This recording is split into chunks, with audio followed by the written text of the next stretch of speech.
کہ جتنے گھوڑے میں نے دوڑائے ہیں حق کو مٹانے کے لیے، اسلام کو مٹانے کے لیے، اس سے زیادہ گھوڑے دوڑاؤں گا اسلام کی مدد اور نصرت کے لیے۔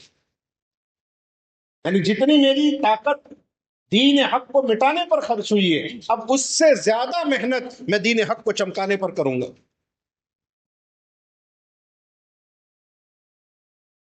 فَلْيُغَيِّرْهُ، منکر کو بدل دیا، زندگی بدل دی، زندگی بدل دی۔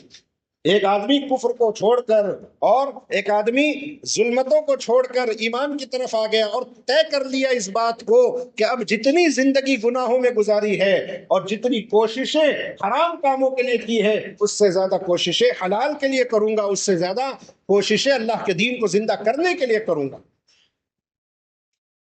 تو یہ ہے ہمارے کام کا اصل اسلوب۔ منکر کو بدل دو اپنے ہاتھ سے، یا منکر کو بدل دو اپنی زبان سے، اور اگر اس کی طاقت نہیں رکھتے تو منکر کو بدل دو اپنے فبقلبہ، اپنے دل سے۔ دل سے کیسے بدلیں گے؟ کہا دل کی طاقت لگا کر، یعنی حزن اور غم اللہ کے دین کو مٹتا ہوا دیکھ کر آدمی کا دل تڑپے، اللہ کے دین کو مٹتا ہوا دیکھ کر آدمی کا دل تڑپے، رات کی دعاؤں میں، تنہائیوں میں اس کے آنسو بہے اور کہے کہ اللہ میری زندگی میں اپنی آنکھوں کے سامنے اس منکر کو، اس برائی کو، اس گناہ کو ہوتے ہوئے دیکھ رہا ہوں، اے اللہ میں کیا کروں، میں کیسے روکوں، میں کیا کروں، میں کیا محنت کروں۔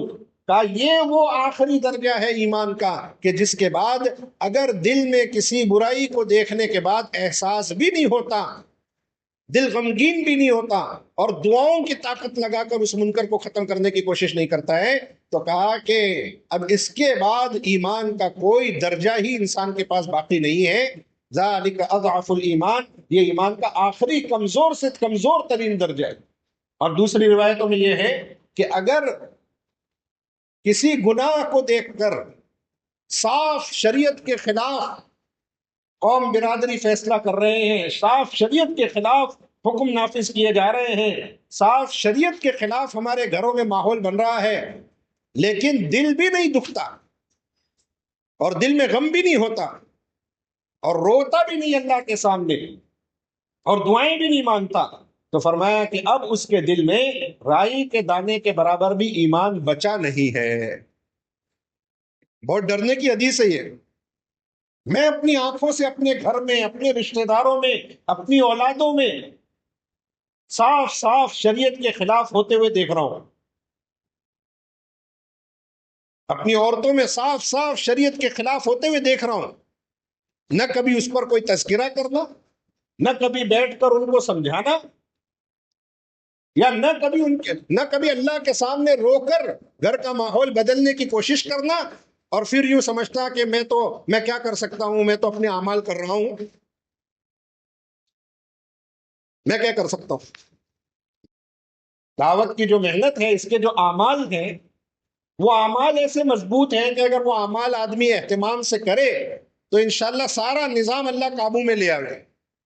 گھر کی تعلیم بنیادی عمل ہے، گھر کی تعلیم بنیادی عمل ہے، اپنے گھر کے ایک ایک فرد کو دعوت کی محنت پر لانے کے لیے۔ ہم بیٹھنا ہی نہیں چاہتے اولادوں کے ساتھ، ہم بیٹھنا ہی نہیں چاہتے اپنے بیوی بچوں کو لے کر دین کی بات کرنا ہی نہیں چاہتے۔ آدمی سمجھتا ہے، آدمی سوچتا ہے بھائی ان کے سامنے کیا بڑی بڑی باتیں کروں، ان کے سامنے تو سب معاملہ کھلا ہوا ہے، دیکھ رہے ہیں روز میرے رات اور دن کو دیکھ رہے ہیں۔ کہ نہیں، جو دعوت کی ذمہ داری ہے وہ تو پوری کرنی ہی ہوگی۔ اگر اپنے گھروں میں تعلیم کا ماحول بنائیں، اگر اپنے بچوں کو لے کر بیٹھیں اور صحیح طریقے سے تبلیغ کریں، صحیح اخلاق کے ساتھ، بشرا ولا تنفرا، بشارتیں سناؤ، نفرتیں نہ دلاؤ، آسانیاں پیدا کرو، مشکلیں نہ پیدا کرو، دوریاں نہ بناؤ، قریب کرو لوگوں کو کیا کرو؟ قریب کرو۔ تو اس مزاج کے ساتھ دعوت کے کام میں چلے گا، اللہ اس سے بہت بڑا کام لیں گے۔ کسی کو کہا کہ اخلاص والے ہدایت کے چراغ ہیں، ان کے پیروں کے تلے اللہ بڑے بڑے فتنوں کو دبا دیتے ہیں۔ جس کو اس کام سے کچھ نہیں چاہیے، نہ اپنی واہواہی چاہیے، نہ دنیا بٹورنا ہے، نہ لوگوں کے درمیان اپنی تعریف کرانا ہے، نہ کوئی عہدہ چاہتا ہے، کچھ نہیں چاہتا اس کام سے، صرف اس کام سے وہ یہ چاہتا ہے کہ میرا اللہ راضی ہو اور پورے عالم میں اللہ کا دین زندہ ہو۔ ایسے اخلاص والوں سے اللہ فتنوں کو ختم کرا دیتے ہیں۔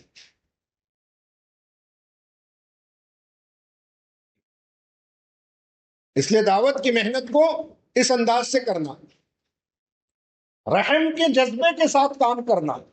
اس کام کی بنیادی رحم ہے، اس کام کی بنیاد کیا ہے؟ رحم ہے۔ جو رحم سے محروم ہو گیا وہ تو ساری خیر سے محروم ہو گیا۔ ایک جانور کے ساتھ رحم کا، نرمی کا معاملہ کرنے پر بخشش کے وعدے ہیں۔ بخاری شریف میں روایت ہے، ایک آدمی، ایک عورت کے بارے میں بھی، ایک آدمی کا بھی قصہ ہے کہ ایک آدمی جنگل جا رہا تھا، پیاس لگی، ایک کنواں دکھا اسے، وہ کنویں میں اتر کر پانی پی کر واپس اوپر آیا تو اس نے دیکھا کہ ایک کتا باہر، کنویں کے باہر پیاسا تڑپ رہا ہے، اور جو کنویں کے باہر مٹی میں پانی گرا ہوتا ہے، تھوڑا گیلا کیچڑ ہوتا ہے، اسے چاٹ رہا ہے، اور پیاس کے مارے اس کی زبان باہر لٹک رہی ہے۔ اس نے جب اس کتے کو دیکھا اس حالت میں تو اس کو یہ احساس ہوا، اس کو یہ احساس ہوا کہ مجھے پیاس لگی ہوئی تھی، میری کیا حالت تھی۔ اب یہ کتا میں تو اندر جا سکتا تھا، یہ اللہ کی مخلوق ہے، یہ اندر نہیں اتر سکتی۔ اس کے درد کو اس نے اس وقت محسوس کیا کیونکہ خود بھی اس درد سے گزر چکا تھا۔ تو پھر واپس سے وہ کنویں میں اترا اور چمڑے کے موزے میں اس نے پانی بھرا اور ہاتھوں سے چمڑے کے موزے کو منہ میں دبایا اور ہاتھوں سے اوپر چڑھ کر باہر آیا۔ کتنی تکلیف اٹھائی اس نے ایک کتے کو پانی پلانے کے لیے، اور اس کو پانی پلایا، اس کی حاجت پوری کی۔ بتایا گیا کہ اللہ نے تیرے زندگی بھر کے گناہ اس ایک کتے کو، پیاسا کتے کو پانی پلانے پر اللہ نے معاف کر دیا۔ اللہ۔ اسی کے ذیل میں تشریح میں ایک واقعہ لکھا ہے ایک محدث کا، ایک بڑے حدیث پڑھانے والے تھے جو حدیث کی کتابیں لکھا کرتے تھے۔ اس زمانے میں قلم اور دوات ہوتے تھے، لکڑی کی قلم کو سیاہی میں ایسے ڈبو کر پھر لکھا جاتا تھا۔ تو جب ان کا انتقال ہو گیا، کسی کے خواب میں وہ آئے، ان کو کسی نے پوچھا کہ آپ کے ساتھ کیا معاملہ ہوا؟ انہوں نے فرمایا اللہ نے میری مغفرت کر دی، اور فرمایا کہ بہت عجیب بات پر اللہ نے مغفرت کر دی جس طرف ذہن بھی نہیں گیا تھا۔ کہا کیا؟ کہ میں دین کی باتیں لکھتا تھا، کتابیں لکھتا تھا، تصنیف و تالیف کے ذریعے خدمت دین کرتا تھا۔ ایک مرتبہ میں نے جب قلم دوات میں ڈبویا اور باہر نکال کر لکھنے لگا، ایک مکھی آئی اور میرے قلم کے نوک پر بیٹھ گئی اور اس سیاہی کو پینے لگی، یعنی وہ پیاسی تھی، اس سیاہی کو پینے لگی۔ وہ کہتے ہیں کہ میں نے قلم اس وقت تک ویسے ہی رکھا جب تک کہ وہ مکھی اڑ نہ گئی، اس وقت تک میں نے اس مکھی کو نہیں اڑایا، اور پھر بعد میں جب وہ چلی گئی تب میں نے لکھا۔ کہنے لگے اللہ نے مجھے اس پر معاف کر دیا کہ تو نے میری مخلوق کے ساتھ رحم کا معاملہ کیا، تو نے میری مخلوق کے ساتھ رحم کا معاملہ کیا۔ بخاری شریف میں حدیث ہے کہ ایک عورت کو عذاب دیا گیا ایک بلی کے پالنے پر، ایک عورت کو عذاب اس پر دیا گیا کہ اس نے بلی پالی اور اس بلی کی خیر خبر نہ کی اور اس کو کھلا بھی نہیں چھوڑا تاکہ وہ جو ہے اپنا پیٹ پال لیتی، اور وہ بلی بھوک سے مر گئی۔ اللہ نے اس کو پکڑا، اس پر جہنم میں ڈالا کہ تو نے اللہ کی مخلوق کو عذاب دیا۔ جو دین ایسی مہربانی سکھاتا ہو، جو دین ایسی شفقت سکھاتا ہو، جو دین ایسی نرمی اور ایسی مخلوق خدا کی ہمدردی سکھاتا ہو، اور پیاسے کتوں کو پانی پلانے پر مغفرت کے اعلان ہوتے ہو، تو سوچو ذرا کہ دعوت کی اس عظیم محنت کے ذریعے انسانوں کی ملاقاتیں کر کے ان کو سمجھا بجھا کر جہنم کے راستے سے ہٹا کر جنت کے راستے پر ڈال دینے پر اللہ کے کیا انعامات ہوں گے۔ کیونکہ کسی کی وقتی طور پر مدد کر دینا یہ تو اس کی وقتی حاجت کو پوری کر دینا ہے، اس پر بھی اللہ کے انعامات ہیں۔ تو سوچو کسی کی دائمی مشکل کو حل کر دینا، کسی کی نسلوں کو جہنم کے راستے سے ہٹا کر جنت کے راستے پر ڈال دینا۔ یہ دعوت کا کام جو ہے یہ نسلوں کو ہدایت پر لانے کا کام ہے۔ کس کو ہدایت پر لانے کا کام ہے؟ ایک فرد کو نہیں، ایک فرد کو نہیں، کیونکہ جب ایک فرد کسی گھر کا حق کے راستے پر لگتا ہے اللہ اس کو ذریعہ بناتے ہیں، اور اس کے ذریعے اس کی قوم میں، اس کی برادری میں، اس کے خاندان میں، اس کی نسل میں، بلکہ اس کی 7 پیڑھیوں تک وہ نیکی چلتی رہتی ہے۔ ایک ملاقات، ایک گشت، ایک چلا 4 مہینہ ہزاروں لاکھوں خاندانوں کی نئی نسلوں کی ہدایت کا ذریعہ بنتا ہے، اور یہ سب اللہ کی رحمتوں کو متوجہ کرنے کا سب سے طاقتور ذریعہ ہے۔ ہاں، اگر یہ حرص ختم ہو گئی دعوت کے کام میں تو پھر ہر چیز سرسری ہو جائے گی، ہر چیز کیا ہو جائے گی؟ رسمی ہو جائے گی۔ گشت کے گشت بھی روٹین والے، ملاقاتیں بھی بے جان۔ کیوں؟ کیونکہ کسی کو حضرت جی مولانا الیاس صاحب رحمۃ اللہ علیہ فرمایا کرتے تھے، مولانا یوسف صاحب رحمۃ اللہ علیہ فرمایا کرتے تھے کہ گشت کرنے والے کا جذبہ تو ایسا ہو اور اس کا درد اور فکر ایسا ہو جیسا آگ میں پھنسے ہوئے کو نکالنے کے لیے جب کوئی آدمی جاتا ہے اس کا اندر کا جذبہ کیسا ہوتا ہے کہ اگر میں نے اس کو اس وقت نہیں نکالا یہ آگ میں جل جائے گا۔ وہ کیسے درد کے ساتھ، کس فکر کے ساتھ وہ اندر گھستا ہے اور اس کو آگ میں سے نکال کر لاتا ہے۔ فرمایا ہمارے گشت کرنے والوں ساتھیوں کا دل کا جذبہ ایسا ہو، گشت میں جاتے وقت، ملاقاتوں میں جاتے وقت یہ جذبہ ہو، ملاقاتوں میں جاتے وقت یہ جذبہ ہو کہ کس طرح جو ہے میں ان کی خوشامد کر کے، ان کو سمجھا بجھا کر، ان کو اللہ کی طرف مائل کر دوں۔ جب اسلوب صحیح ہوگا، جب نیت صحیح ہوگی، جب فکر صحیح ہوگی، جب اللہ سے، اللہ کی طرف دل لگا ہوا ہوگا اور عاجزی اور انکساری کے ساتھ دعوت کی محنت کرے گا تو پھر اللہ اس کو ذریعہ بنائیں گے ہدایت کا، پھر اللہ اس کو ذریعہ بنائیں گے ہدایت کا۔ اور پھر کیا کریں گے اللہ؟ پھر اللہ ایسے دروازے کھول دیں گے کہ اس کے ایک ایک جملے پر لوگوں کو توبہ نصیب ہوگی، اس کی ایک ملاقات پر اللہ ایسا اثر ڈال دیں گے لوگوں کی زندگیاں بدل جائیں گی۔ لیکن شرط یہ ہے کہ کام کو محنت اور قربانی کے ساتھ کرنا، کام کو محنت اور قربانی کے ساتھ کرنا، مجاہدے کے ساتھ کرنا، اپنے نفس کی خواہشات کو دبا کر کرنا۔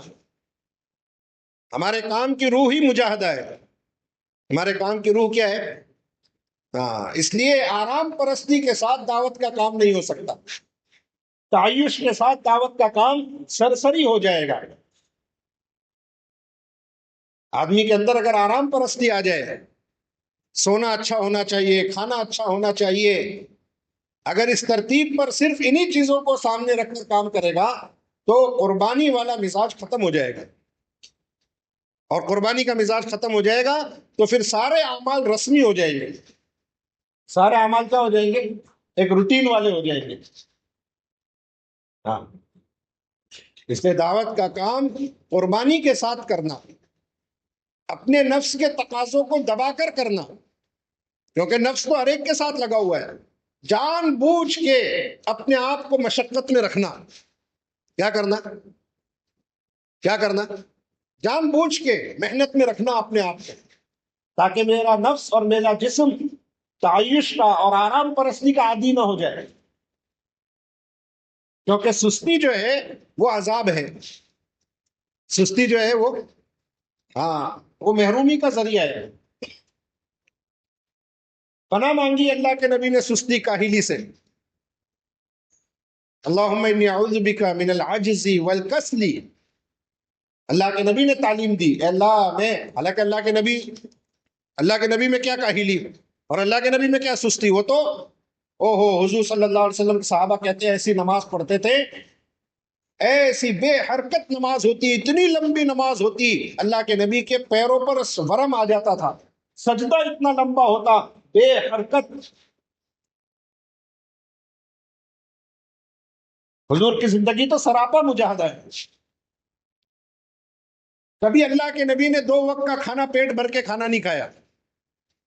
عائشہ صدیقہ رضی اللہ عنہ فرماتی ہیں سب سے پہلی بدعت حضور کے بعد جو شروع ہوئی ہے وہ پیٹ بھر کے کھانا کھانا شروع ہوا ہے. حضور کے زمانے تک پیٹ بھر کے کھانا نہیں کھایا جاتا تھا.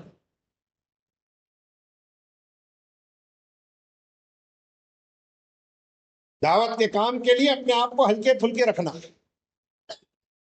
اللہم انی اعوذ بک من العجز والکسل، اللہ میں پناہ مانگتا ہوں عاجزی سے، عاجز ہو جانے سے اور سست ہو جانے سے. عاجز ہو جانا کیا ہے اور کسل کیا ہے؟ عاجز ہو جانا اور کسل دونوں میں کیا فرق ہے؟ کہا ایک تو یہ ہے کہ عمل کی صلاحیت ہی ختم ہو جانا، عمل کی صلاحیت ہی ختم ہو جانا، یہ ہے عجز، یہ ہے عاجزی، یہ ہے عاجز ہو جانا. کسی کا پیر ٹوٹ گیا، اب اس میں کھڑے ہو کر نماز پڑھنے کی صلاحیت ہی ختم ہو گئی. کسی کی آنکھ پھوٹ گئی، آنکھ ضائع ہو گئی، اب قرآن دیکھنے کی صلاحیت اس سے ختم ہو. کسی کی ریڑھ کی ہڈی میں ایسی پریشانی ہو گئی کہ اب چلنے کے لائق ہی نہیں رہا.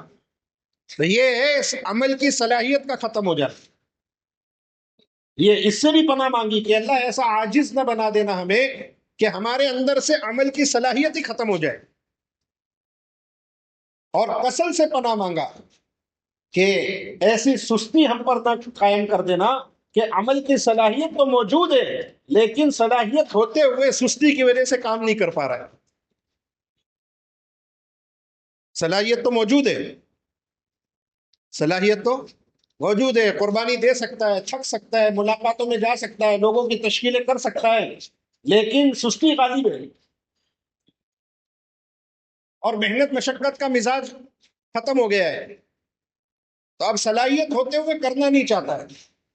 تو دونوں چیزیں سے پناہ مانگی.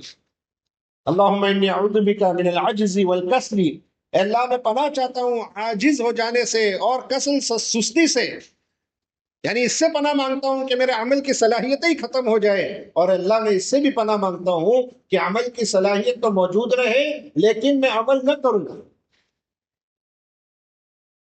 وَأَعُوذُ بِكَ مِنَ الْجُبْنِ وَالْبُخْلِ، اور اللہ میں پناہ مانگتا ہوں بزدلی سے. کس سے؟ بزدلی سے. بزدلی کس کا نام ہے؟ آدمی سمجھتا ہے کوئی مجھے ایک بولے اور میں اس کے جواب میں 3 نہیں بولوں تو میں بزدل ہو گیا. لوگ بھی سمجھاتے ہیں، بولے اینٹ کا جواب پتھر سے دینے کا، دبنے کا نہیں. کیا بولتے ہیں؟ ہاں، لوگ ایسا تعلیم دیتے ہیں. خاص طور سے ہمارے جوان بچے ہیں نا، ان کو دوست ایسا سمجھاتے ہیں، ارے چپ چاپ آ گیا واپس، تو نے تو ہماری انسلٹ کرا دی. یعنی جس دین میں صبر کرنے کو عبادت کا درجہ دیا گیا، نیکی کا درجہ دیا گیا، اس دین میں صبر کرنے کو بزدلی کا نام دے دیا گیا. بھائی نے کچھ بولا، اس کے سامنے خاموش رہ گیا تو یہ ڈرپوک ہے.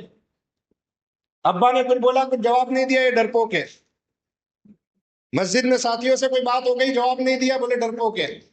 اور آدمی اس کو اپنی ذلت سمجھتا ہے، حالانکہ اس کا نام بزدلی نہیں ہے، اس کا نام تو بہادری ہے. اس کا نام کیا ہے؟ اللہ کے نبی صلی اللہ علیہ وسلم کو پوچھا، حضور صلی اللہ علیہ وسلم نے فرمایا کہ بہادر وہ نہیں ہے جو لوگوں کو پچھاڑتا پھرے. ہم لوگ بہادر کس کو سمجھتے ہیں؟ جو کہیں دبتا ہی نہیں ہے. سمجھے؟ ہم اس کو بہادر سمجھتے ہیں، لوگوں کو اٹھا اٹھا کے پٹک دے ہم اس کو طاقتور سمجھتے ہیں. اللہ کے نبی نے فرمایا بہادر وہ نہیں ہے جو لوگوں کو پچھاڑ دے، بہادر وہ ہے جو غصے کے وقت اپنے نفس کو قابو میں رکھے. بہادر کون ہے؟ جو غصے کے وقت اپنے آپ کو، ہاں، کیونکہ غصہ شیطان کی طرف سے. غصہ کس کی طرف سے؟ اور غصے میں شیطان اسی لیے چاہتا ہے جب آدمی غصے میں آتا ہے، کیونکہ غصہ تو آتا ہی ہے، فطری تقاضا ہے، لیکن وہ ایسا فطری تقاضا ہے کہ شیطان اس نازک مرحلے، اس نازک موقع کا فائدہ اٹھا کر آدمی کی زندگی تباہ کرنا چاہتا ہے. اس لیے دیکھو آپ جتنے بڑے بڑے گناہ ہیں وہ غصے کی حالت میں ہوتے ہیں. جتنے بڑے بڑے گناہ ہیں وہ کیا ہوتے ہیں؟ غصے کی حالت میں ہوتے ہیں. ذرا سا میاں بیوی میں کوئی بات ہوئی، غصہ آ گیا، قابو نہیں رکھ سکا اور طلاق دے دی۔ حالانکہ اچھی خاصی زندگی چل رہی تھی، بچے ہو گئے تھے، خاندان، فیملی، رشتہ دار، سب کچھ چل رہا تھا، کوئی مسئلہ ہی نہیں تھا، لیکن بس وہ ایک غصے کی کیفیت، ایک ہیجانی کیفیت آئی اور اس میں اپنے آپ کو قابو میں نہیں رکھا، زبان سے کہہ دیا۔ اب وہ جو اتنے سال کا رشتہ بنا ہوا، بچوں کی زندگی برباد، بیوی کی زندگی برباد، خود اس کی زندگی برباد، خود اس کے خاندان کی زندگی برباد، سب کچھ ختم۔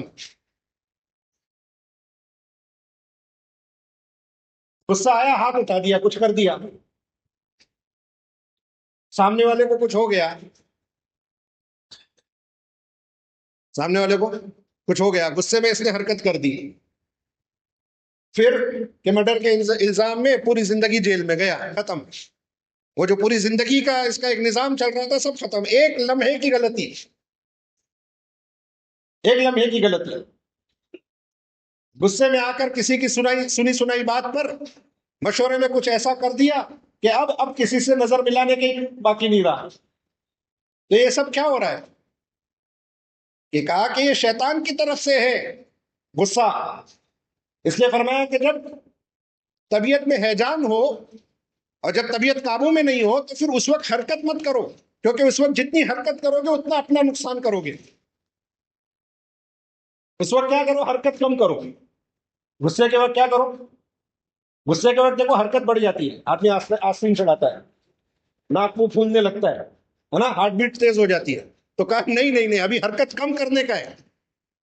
اللہ کے نبی صلی اللہ علیہ وسلم کا طریقہ ہے، پوری دنیا کی سائنس حیران ہو جاتی ہے کہ یہ کیسا دین ہے کہ ایسی ایسی چیزیں جو کسی آلے کے ذریعے، کسی مشین کے ذریعے آج تک ہمیں پتہ نہیں چلی، آج سے 1400-1500 سال پہلے کون سے نبی ہیں جنہوں نے یہ باتیں بتائی ہیں۔ فرمایا غصے کے وقت آدمی کھڑا ہے تو بیٹھ جائے، حضور نے فرمایا حرکت کم کرو، حرکت نہیں کرنا ابھی، کیونکہ دماغ قابو میں نہیں ہے، اس وقت بیٹھ جاؤ، بیٹھے ہو تو لیٹ جاؤ۔ بتاؤ، مذاق لگتا ہے آدمی ارے غصے میں آ رہا ہے اور لیٹ جاوے کا طریقہ یہ ہے، کیونکہ اس وقت حرکت کرو گے اپنا نقصان، اپنے ایمان کا نقصان کر بیٹھو گے۔ کیا کرو گے؟ ہاں، جان کا نقصان کر بیٹھو گے، ایمان کا نقصان کر بیٹھو گے۔ اس وقت حرکت نہیں کرنا، کھڑے ہو تو بیٹھ جاؤ، بیٹھے ہو تو لیٹ جاؤ، اور غصے کے وقت میں وضو کر لو، کہ غصہ آگ کی وجہ سے ہے اور آگ کا علاج پانی ہے۔ سمجھ میں آ رہی بات؟ یہ حضرت محمد صلی اللہ علیہ وسلم کی تعلیمات ہیں۔ تو غصے پر عمل کر دینے کا نام بہادری نہیں ہے، بلکہ وہ تو تربیت کی کمی کی وجہ سے آدمی ایسا کرتا ہے۔ بہادری نام کس کا ہے؟ بہادری نام ہے الذی یملک نفسہ وقت الغضب، جو آدمی غصے کے وقت اپنے نفس کو قابو میں رکھے کہ نہیں، میں غصے میں شریعت کی حدود سے باہر نہیں جاؤں گا۔ جیسے خوشی کے وقت میں شریعت کی حدود سے باہر نہیں جا سکتا، ویسے غصے کے وقت میں بھی شریعت کی حدود سے باہر نہیں جاؤں گا۔ غصہ آ رہا ہے لیکن سامنے کون ہے، شریعت کا کیا حکم ہے، میرے سامنے کون ہے، میری بات کس سے ہو رہی ہے۔ ہاں، تو فرمایا کہ بہادر وہ ہے جو اپنے آپ کو قابو میں کر لے غصے کے وقت۔ اور بزدل کون ہے شریعت کی نظر میں؟ شریعت کی نظر میں بزدل وہ ہے کہ جو حق کا ساتھ نہ دے سکے، جو حق کا ساتھ نہ دے سکے کسی بھی وجہ سے، چاہے وہ حق اپنی قوم کے خلاف جاتا ہو، چاہے وہ حق اپنے خاندان کے خلاف جاتا ہو، حالات سے گھبرا کر اللہ کے حکم کو چھوڑ دینے والے کا نام بزدل ہے شریعت کی اصطلاح۔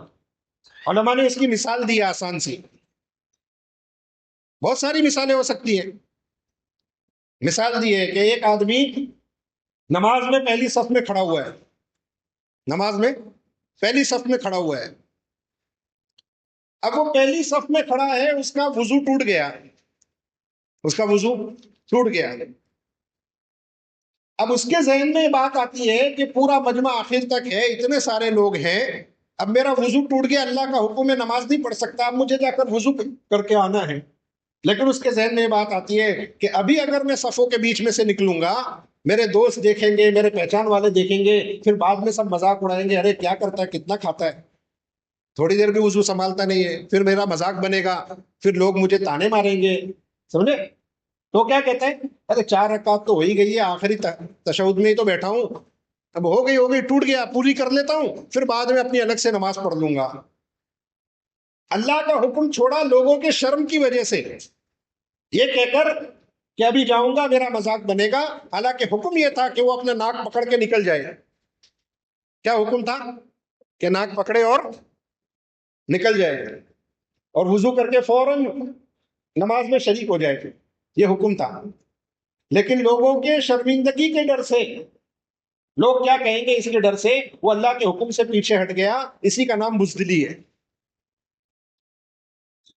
پوری قوم، پوری برادری اللہ کے حکم کے خلاف کر رہی ہے، اور وہ جانتا ہے کہ یہ سب نبی کے دین کے خلاف ہے، اس کے باوجود لوگ کیا کہیں گے، لوگ کیا کہیں گے، اور اس ڈر سے حق سے پیچھے ہٹ جاتا ہے، حق کہنے سے بھی پیچھے ہٹ جاتا ہے۔ اس کو کیا کہا ہے شریعت میں؟ یہ بزدل ہے۔ تو پناہ مانگی ہے، اللہم انی اعوذ بک من العجز والکسل واعوذ بک من الجبن، میں ایسی بزدلی سے پناہ مانگتا ہوں کہ جس میں آدمی حق کا ساتھ نہ دے سکے، والبخل، اور میں پناہ چاہتا ہوں بخل سے۔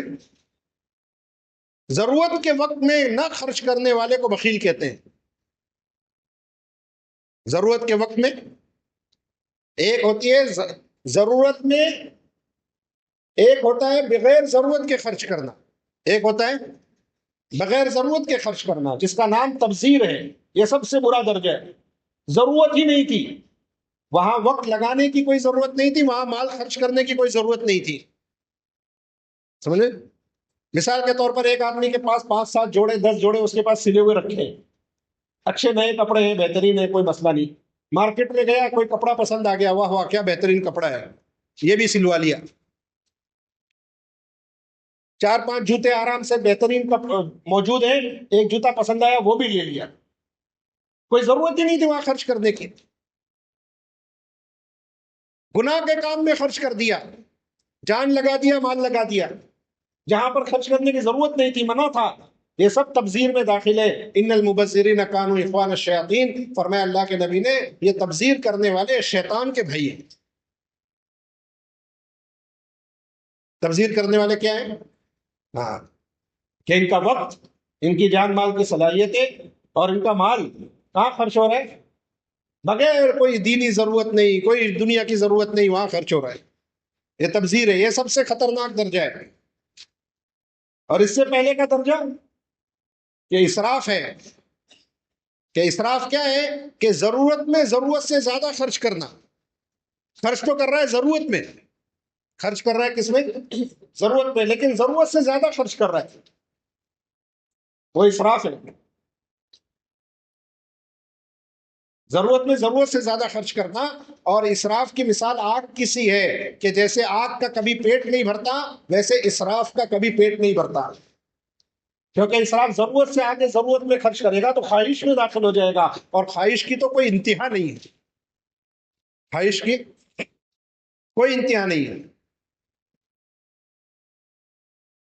آدمی جب خواہش کا غلام ہو جاتا ہے تو پھر وہ اپنے آپ کو روک نہیں پاتا ہے، وہ اپنے آپ کو کیونکہ ایک خواہش پوری کرنے کے بعد، حالانکہ حلال خواہشات کی اجازت ہے اسلام میں۔ اسلام ایسا کند مذہب نہیں ہے کہ تم یہ بھی نہیں کر سکتے، وہ بھی نہیں کر سکتے، یہ بھی نہیں کر سکتے، یہ بھی نہیں کر سکتے۔ پابندیاں بہت تھوڑی سی ہیں، آزادیاں زیادہ ہیں اسلام میں۔ حلال خواہشات سے روکا نہیں ہے، لیکن آدمی جب حلال خواہشات کی ریس میں لگ جاتا ہے تو پھر وہ خواہشات کی کوئی انتہا نہیں رہتی، پھر وہ قبر کی مٹی اس کا پیٹ بھر سکتی ہے۔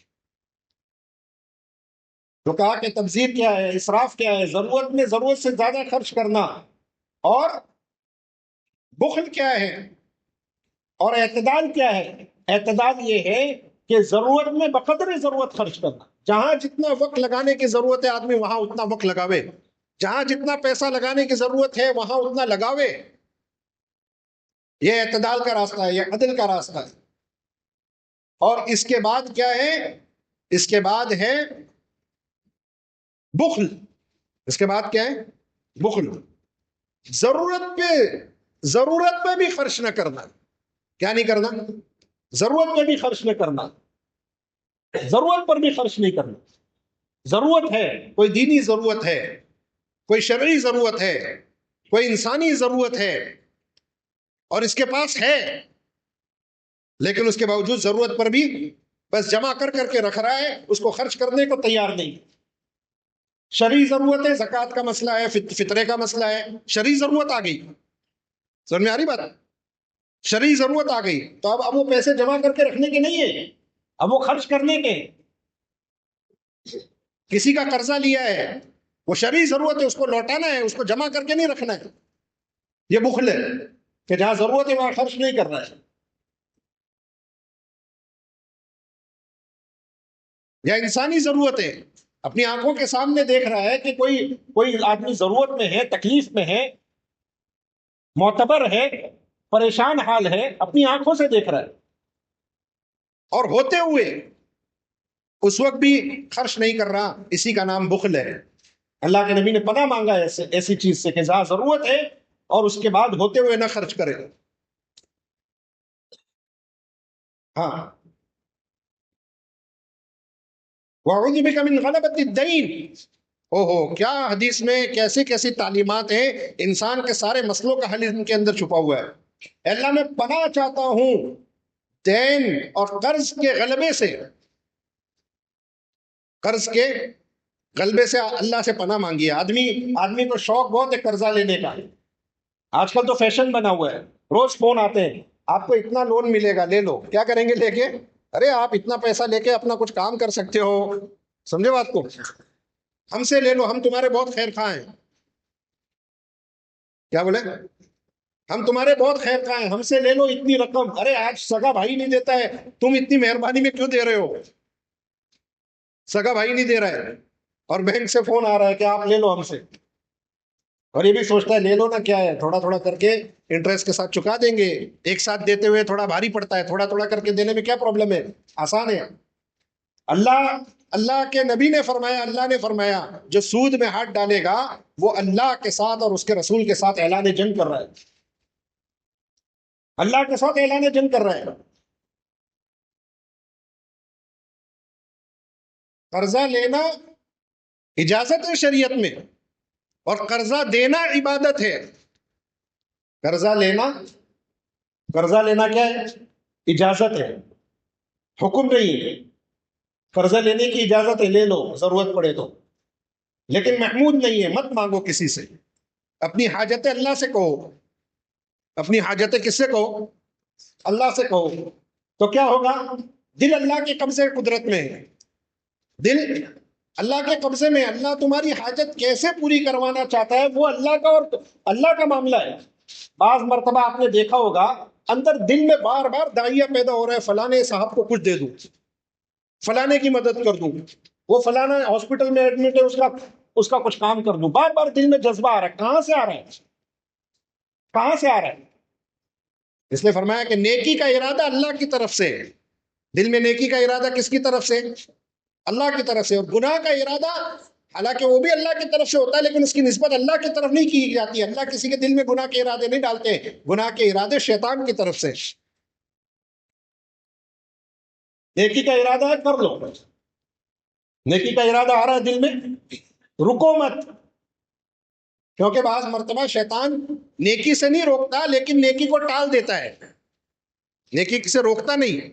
ایک اللہ والے کا واقعہ ہے نا، بیت الخلاء میں تھے، استنجا خانے میں تھے، باتھ روم میں تھے، اور اچانک وہاں سے اپنے خادم کو بلایا اور اپنا کرتا دے دیا. بولے فلانے صاحب کو دے دینا. تو خادم نے بعد میں کہا کہ حضرت ایسی کیا جلدی لگ رہی تھی، آپ آرام سے استنجا خانے سے باہر آ جاتے، غسل خانے سے باہر آتے، دے دیتے، اس میں کیا بات تھی؟ کہا نہیں، مجھے وہاں خیال آیا یہ نیکی کرنے کا کہ فلانے صاحب کی مدد کرنی چاہیے. میرا خیال آیا، مجھے اپنے نفس پر اطمینان نہیں تھا کہ یہ اس وقت کا خیال ہے، اگر باہر نکلتے نکلتے موڈ چینج ہو گیا، خیال بدل گیا تو یہ نیکی رہ جائے گی. جو لوگ نفس کی شرارتوں کو جانتے ہیں، وہ اس طرح اپنے نفس کی حفاظت کرتے ہیں کہ نیکی کا ارادہ آ رہا ہے کر لو، گناہ کا آ رہا ہے پیچھے ہو جاؤ. گناہ کا ارادے میں ہاں اپنے نفس کو بہلاؤ، کوئی بات نہیں، بعد میں کریں گے. کر لیں گے، کیونکہ نفس کو جتنا بولو گے نہیں کریں گے وہ اتنا ابھارے گا. بولے ٹھیک ہے نا، کر لیں گے نا، ابھی گناہ کا ارادہ ہے، کیا بولو گے، کر لیں گے، بعد میں دیکھیں گے. تب تک وہ انشاءاللہ اس وقت وہ گناہ کا ارادہ ٹل جائے گا. نیکی کا ارادہ آ رہا ہے، ٹالنا نہیں، بلکہ جو ارادہ آ رہا ہے کر گزرو، کر دو. مخلوق خدا پر رحم کرنے کا ارادہ آ رہا ہے، کر لو. اللہ کے دین کے تقاضوں پر وقت لگانے کا ارادہ آ رہا ہے، کر لو. دیر مت کرو اس میں، کیونکہ دیر کرتے ہی نفس بدل جاتا ہے، ارادے بدل جاتے ہیں، دل پلٹ جاتا ہے. تو قرضہ لینے کی اجازت ہے، لیکن قرضہ لینا مستحب نہیں ہے. اللہ سے کہو اپنی حاجتیں، اللہ تمہاری حاجتیں کس سے پوری کروائیں گے، کہاں سے پوری کرائیں گے، وہ اللہ جانتے ہیں. اور قرضہ دینا نیکی ہے، قرضہ دینا نیکی ہے. اور اتنی بڑی نیکی ہے، حدیث میں آتا ہے کہ اگر کسی قرض خواہ نے کسی کو وقت دیا ہے قرضے پہ وقت چکانے کا، لیکن اگر وہ کسی مجبوری کی وجہ سے نہیں دے پا رہا، تو روایتوں میں آتا ہے کہ جتنے دن کی وہ مہلت دیتا جائے گا، اتنے دن اتنا روپیہ اتنا مال اللہ کے راستے میں خرچ کرنے کا ثواب اس کو ملتا رہے گا. ایک آدمی نے کسی کو 1,00,000 روپیہ قرضہ دیا ہے، اس نے فلانی تاریخ کو دینے کا وعدہ کیا تھا، سمجھو 1 تاریخ کو دینے کا وعدہ کیا تھا، 1 تاریخ کو نہیں دے سکا، اس نے اس کو 1 دن کی مہلت دی، تو 1,00,000 روپیہ صدقہ کرنے کا ثواب 1 تاریخ کو. دوسری تاریخ کو مہلت دی، دوسری تاریخ کو 1,00,000 روپیہ صدقہ کرنے کا ثواب. تیسرے دن کی مہلت دی، تیسرے دن 1,00,000 روپیہ صدقہ کرنے کا ثواب، اگر نیت اس کی اللہ کو راضی کرنے کی ہو تو.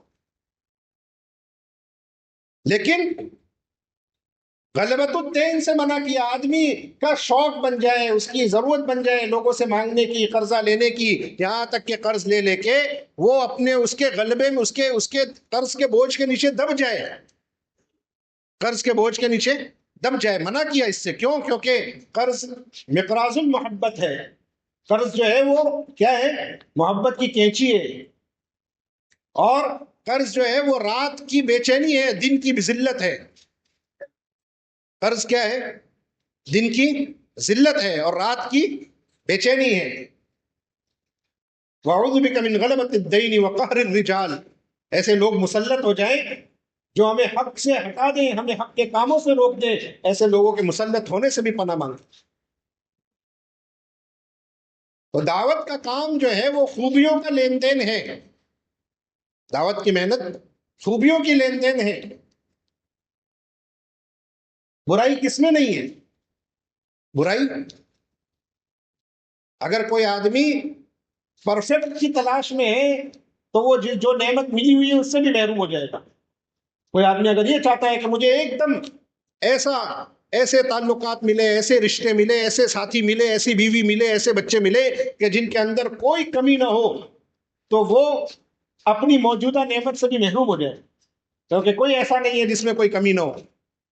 دعوت کی محنت یہ ہے کہ لوگوں کی غلطیوں سے صرف نظر کرتے ہوئے، لوگوں کی غلطیوں سے صرف نظر کرتے ہوئے، لوگوں کی خوبیوں کو دیکھتے ہوئے، جس میں جو خوبی ہے اس کو اس خوبی کے لائن سے آگے بڑھانے کی کوشش کرنا،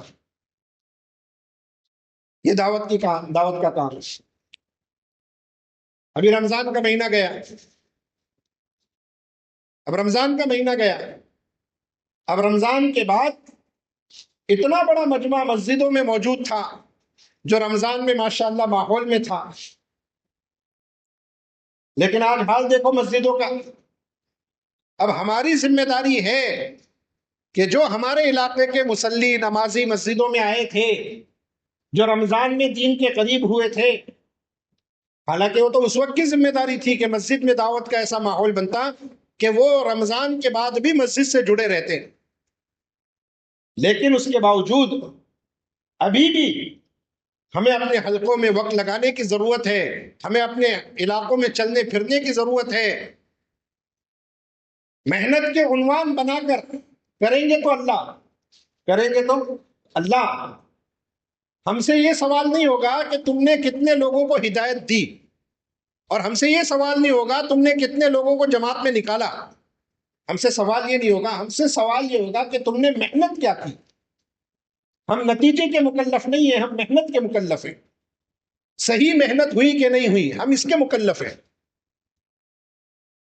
ہم کس کے مکلف ہیں؟ صحیح محنت کے مکلف ہیں، صرف محنت کے بھی نہیں، ورنہ تو ہر آدمی محنت کر رہا ہے.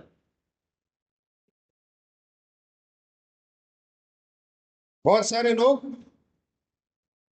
محنت کے دھوکے میں ہیں، محنت کے دھوکے میں ہیں، کر کچھ نہیں رہے اور سمجھتے ہیں کہ کر رہے ہیں. اللہ ہم سب کو ایسے دھوکوں سے نکال دے. قربانی دینا، تقاضوں پر چلنا، وقت لگانا، امت کا وقت لگوانا، کیونکہ اس کے سوا کوئی دوسرا آپشن نہیں ہے. لوگ ارتداد کے دروازوں تک پہنچ گئے ہیں. لوگ کہاں تک پہنچ گئے؟ ارتداد تک پہنچ گئے ہیں، ارتداد تک پہنچ گئے ہیں. صرف تبصرے کر لینا، صرف تذکرے کر لینا، صرف کہہ دینا کہ ہاں امت کا حال بہت خراب ہے، ایسے تذکرے کر لینے سے کیا ہو جائے گا؟ اور ایسے تبصرے کرنے سے کیا ہو جائے گا؟ ایک آدمی اندھیرے کمرے میں کہتا رہے بہت اندھیرا ہے، بہت اندھیرا ہے، بہت اندھیرا ہے، تو کون سا اندھیرا دور ہو جائے گا؟ اندھیرا دور کرنے کے لیے کچھ کرنا پڑے گا، کچھ محنت میں لگنا پڑے گا. تھوڑی محنت سے بھی اندھیرا دور ہو سکتا ہے، لیکن کرو تو صحیح کچھ. آج بہت سارے لوگ امت کے غم اور امت کی فکر دکھاتے ہیں صرف زبان سے، اور میدان میں اترنے کو تیار نہیں. اتنی بچیاں مرتد ہو رہی ہے، اتنے گھرانے مرتد ہو رہے ہیں، ٹھیک ہے تو آپ ایک کام کرو، اس وقت ضرورت ہے ایک 40 دن، ایک 4 مہینہ ہمارے اس علاقے میں وقت لگانا ہے، آپ تھوڑی سی قربانی دے کر اللہ کے راستے میں نکلو. کہا کہ نہیں، اس کے لیے وقت نہیں ہے ہمارے پاس. لوگوں کی تھوڑیوں میں ہاتھ ڈال کر ان کی خوشامدیں کر کے ان کو اللہ کی طرف لانے کے لیے وقت نہیں ہے. اس لیے میرے بزرگوں، یہ دعوت کی محنت پوری انسانیت کو ہدایت کے راستے پر جمانے کی محنت ہے، اور ہمارا بھی نفع ہے لگنے میں. جان بچانے میں نفع نہیں ہے، جان کھپانے میں فائدہ ہے. جان کھپانے میں فائدہ ہے، جان بچانے سے کوئی فائدہ نہیں. جان بچائیں گے تو کیا ہوگا؟ بچ جائے گا، وہ تقاضا چلا جائے گا. اللہ کے دین کے تقاضے، دعوت کے تقاضے اللہ کے مہمان ہیں، اللہ کے مہمان ہیں. اللہ کے پاس اللہ کو ہماری ضرورت نہیں ہے، اللہ کو ہماری ضرورت نہیں ہے. اللہ کے پاس تو ہزاروں بندے ہیں، لاکھوں ہیں، کروڑوں ہیں جن سے اللہ کام لے سکتے ہیں، اور اللہ تو کسی کے محتاج نہیں. اللہ تو ابابیل سے اور مچھروں سے اللہ کام لے لے. تو اللہ کو ہماری ضرورت نہیں ہے، ہمیں اللہ کی ضرورت ہے. اللہ کے دین کو ہماری ضرورت نہیں ہے، ہمیں اللہ کے دین کی ضرورت ہے، ہمیں اللہ کے دین کے تقاضے اپنی جان مال کھپانے کی ضرورت ہے. اسی لیے ڈرایا اللہ نے کہ کہیں کوئی آدمی یہ نہ سمجھ لے کہ بھائی مجھ سے ہوگا، میرے کرنے سے ہو رہا ہے، کوئی یہ نہ سمجھے. وَإِن تَتَوَلَّوْا يَسْتَبْدِلْ قَوْمًا غَيْرَكُمْ ثُمَّ لَا يَكُونُوا أَمْثَالَكُمْ. اللہ کہہ رہا ہے اگر تم نہیں کرو گے، تم منہ پھیرو گے، اگر تم دین کے تقاضوں سے، اللہ کے دین کی محنت کے تقاضوں سے، اللہ کے حکموں سے منہ پھیرو گے، یستبدل قوما غیرکم، اللہ کہتے ہیں ہم تمہارے علاوہ دوسری قوموں کو لے کر آئیں گے، بدل دیں گے، تمہارے بدلے ان کو لے آئیں گے. ثم لا يكونوا امثالکم، پھر وہ جو نئے آئیں گے نا وہ تمہارے جیسے نہیں ہوں گے، تمہارے جیسے کام چور نہیں ہوں گے اور جان بچانے والے نہیں ہوں گے، بلکہ وہ جان کھپانے والے ہوں گے، وہ جان لگانے والے ہوں گے. یہ ڈرایا بھی اللہ نے. بہت کم جگہوں پر اللہ نے ایسی ڈانٹ لگائی ہے، اکثر جگہوں پر تو اللہ نے ابھارا ہی ہے. اگر تم نہیں کرو گے، تمہارے سامنے اللہ کا دین مٹتا رہے گا، اللہ کا دین ضائع ہوتا رہے گا، اور تم روگردانی کرو گے، جان چراؤ گے، تو اللہ کہتے ہیں یستبدل قوما غیرکم، دوسری قوموں کو لے کر آئیں گے، اللہ تمہاری جگہوں پر لائیں گے، تم کو ہٹا دیں گے. استبدال کا مطلب یہ ہوتا ہے کہ جس جگہ پہ جو ہے اس کو وہاں سے ہٹا دیتے ہیں، اس کی جگہ دوسرے کو طے کر دیتے ہیں، یہ ہوتا ہے. ثم لا يكونوا امثالکم، پھر وہ تمہارے جیسے نہیں ہوں گے. اس لیے میرے بزرگوں ڈرنے کی بات ہے. میں کسی اور کے بارے میں فیصلہ نہ کروں، ہمارا مسئلہ یہ ہے ہم بات سنتے ہیں دین کی اور فوراً فٹ کرتے ہیں دوسروں پر. یہی ہماری ہدایت کا ذریعہ نہیں بنتا ہے۔ وہ فلانے صاحب کے بارے میں ہے، وہ فلانے کے بارے میں ہے، وہ فلانا ایسا کرتا ہے، وہ فلاں۔ ارے بھائی، اللہ کے بندو، میں کہہ رہا ہوں میرے لیے ہے، میری بات میرے لیے ہے، سننے والے کی بات اپنے لیے ہے۔ دین کی بات میں خیر بھی ہے، شر بھی ہے۔ دین کی بات کا شر یہ ہے کہ آدمی دین کی باتوں کو دوسروں کے لیے سنے، اور دین کی بات کا خیر یہ ہے کہ دین کی بات کو اپنے لیے سنے۔ جو کہہ رہا ہے وہ اپنے لیے کہہ رہا ہے، جو سن رہے ہیں وہ اپنے لیے سن رہے ہیں۔ اس لیے ڈرنا ہے، کیا کرنا ہے بولو؟ ڈرنا ہے، لیکن مایوس نہیں ہونا ہے۔ بعض مرتبہ اتنا ڈر غالب آ جاتا ہے کہ آدمی ڈر ڈر کے ہی کام چھوڑ دیتا ہے۔ کچھ ساتھی ہم کو ملے، بولے مشورے میں ہم لوگ آگے اس لیے نہیں بیٹھتے ہیں کہ ہم لوگ تھوڑا اخلاص سے کام کرتے ہیں۔ یا اللہ، یہ کیا بات ہو گئی؟ یہ کیا بات ہو گئی؟ اخلاص اس کا نام ہے کہ آپ مشورے میں پیچھے جا کر بیٹھو؟ نہیں، اخلاص کا تقاضا یہ ہے کہ آپ آگے بڑھ کر بیٹھو۔ کیوں آگے بیٹھو گے؟ آپ پر تقاضے آئیں گے، آپ کو کام دیا جائے گا، آپ کے اوپر ذمہ داری ڈالی جائے گی۔ کبھی اتنا ڈر غالب نہیں کر لینا کہ آدمی محروم ہی ہو جاوے کام سے۔ ہاں، ایسے لوگ بھی، شیطان تو بہت گھاگ ہے نا۔ شیطان بولتا ہے ارے میری تو جماعت سے نماز بھی نہیں ہوتی، میرے تو یہ مسئلے ہیں، میں تو فلاں گناہ میں مبتلا ہوں، اب میرا جیسا گندا آدمی نبیوں والا کام کیسے کرے گا؟ اتنا ڈر حاوی کر دیتا ہے کہ پھر کام سے ہی غائب ہو جاتا ہے۔ ارے بھائی، اتنا ڈر نہیں کرنا تھا، یہ تو ندامت اچھی چیز تھی۔ اب جب اس ندامت کی وجہ سے تو کام کی طرف پلٹ کر آنا چاہیے تھا، آگے بڑھنا چاہیے تھا۔ ایسا ڈر جو دین سے دور کر دے، یہ ڈر بھی شیطان کا دھوکہ ہے۔ اور ایسی اللہ سے امید جو گناہوں پر جرأت دلا دے، یہ امید بھی دھوکہ ہے۔ ہاں شیخ، ہاں، ایسا ڈر جو گناہوں سے، ایسا ڈر جو دین کے کاموں سے روک دے، یہ بھی شیطان کا دھوکہ ہے۔ اور ایسی اللہ سے امید جو گناہوں پر جری کر دے، یہ امید بھی دھوکہ ہے۔ آدمی کہتا ہے ارے اللہ بڑا غفور الرحیم ہے، اور بے دھڑک ہو کے گناہ کر رہے ہیں۔ کیوں؟ کیونکہ اللہ بڑا غفور الرحیم ہے۔ یہ امید بھی، یہ اللہ کی رحمت سے امید، یہ بھی شیطان کا دھوکہ ہے۔ اللہ کی رحمت کی امید ایسی ہو کہ آدمی عمل کی طرف تیزی سے دوڑے، اور اللہ کا خوف ایسا ہو کہ گناہوں سے رک جائے۔ اس لیے میرے بزرگوں، یہ دعوت کا کام ہماری حفاظت کا راستہ ہے۔ کیا ہے؟ امت کی حفاظت کا راستہ ہے۔ ہاں، امت کی حفاظت کا راستہ ہے۔ پوری امت کو سامنے رکھ کر یہ دعوت کا کام ہے، کسی ایک طبقے کو سامنے رکھ کر نہیں ہے۔ لوگ اعتراض کرتے ہیں، جو محنت کے میدان میں نہیں ہوتا ہے اس کو زیادہ اعتراض ہوتے ہیں۔ جو محنت کے میدان میں نہیں ہوتا ہے اس کو زیادہ سوالات پیدا ہوتے ہیں اس کے اندر، اور جو محنت کے میدان میں ہوتا ہے اس کو سب اللہ تعالیٰ محنت کے راستے سے سارے مسئلے حل ہوتے ہوئے دکھاتے ہیں اس کو۔ اس لیے زیادہ صحیح رائے اس کی ہوتی ہے جو میدان میں اتر کر رائے دیتا ہے۔ زیادہ صحیح رائے اس کی ہوتی ہے، زیادہ صحیح بات اس کی ہوتی ہے جو میدان میں رہ کر رائے دیتا ہے۔ اس لیے میرے بزرگوں، اللہ نے بڑا موقع دیا ہے، رمضان کا مبارک مہینہ گزرا ہے، اس وقت اللہ سے ہر ایک کے دل کا کنیکشن اللہ کے ساتھ جڑا ہوا ہے۔ اب یہ کنیکشن ٹوٹے اس سے پہلے اس کنیکشن کو اور مضبوط کرنے کے لیے اپنے وقتوں کی ترتیب بنا کر اللہ کے راستے میں نکل جانا چاہیے۔ اپنے وقت کی ترتیب بنا کر کیا کرنا چاہیے؟ اللہ کے راستے میں نکل جانا چاہیے، تاکہ یہ کنیکشن اور مضبوط ہو جائے۔ اور یہ اللہ کے تعلق جو رمضان میں نصیب ہوا ہے، یہ گناہوں سے نفرت جو رمضان میں نصیب ہوئی ہے، یہ اور زیادہ جو ہے یہ مضبوط ہو جائے، اور مسجدوں کو اعمال سے مضبوط کرنے کی فکر میں ہم لگ جائیں۔